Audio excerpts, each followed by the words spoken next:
চীনের ঝেজিয়াং প্রদেশের হাংজু শহরে 2015 সালে ঘটে যাওয়া এক অস্বাভাবিক ঘটনার মধ্য দিয়ে শেষ হয় দীর্ঘ 10 বছরের এক রহস্য। শাও ইউন নামের এক তরুণী, যাকে তার পরিবার 10 বছর ধরে মৃত বলে ধরে নিয়েছিল, সেই তরুণীর মাধ্যমে চীনের এক ভয়াবহ চিত্র সামনে আসে। চীন কি আদৌ এই ভয়াবহ বিপদের হাত থেকে বের হতে পারবে?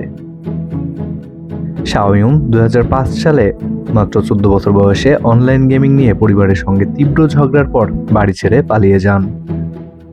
এরপর দীর্ঘ সময় ধরে তার কোনো খোঁজখবর পাওয়া যায়নি। পরিবার এবং পুলিশ একাধিকবার অনুসন্ধান চালালেও কোনো তথ্য মেলেনি।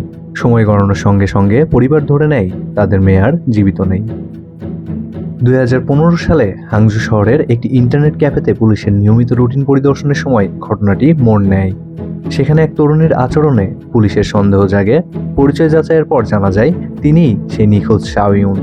তখন তার বয়স ছিল 24 বছর। পুলিশি জিজ্ঞাসাবাদে জানা যায় এই পুরো 10 বছরে শাও ইউন কোনো স্থায়ী ঠিকানা ছিল না। তিনি মূলত ইন্টারনেট ক্যাফেতেই দিন কাটাতেন। তিনি ফার্স্ট পারসন শুটার গেম ক্রসফায়ারে অত্যন্ত পারদর্শী ছিলেন এবং সেই দক্ষতাকে জীবিকা হিসেবে ব্যবহার করতেন। অনেক সময় অন্য গেমাররা তাকে অর্থ প্রদান করত তাদের হয়ে খেলার জন্য।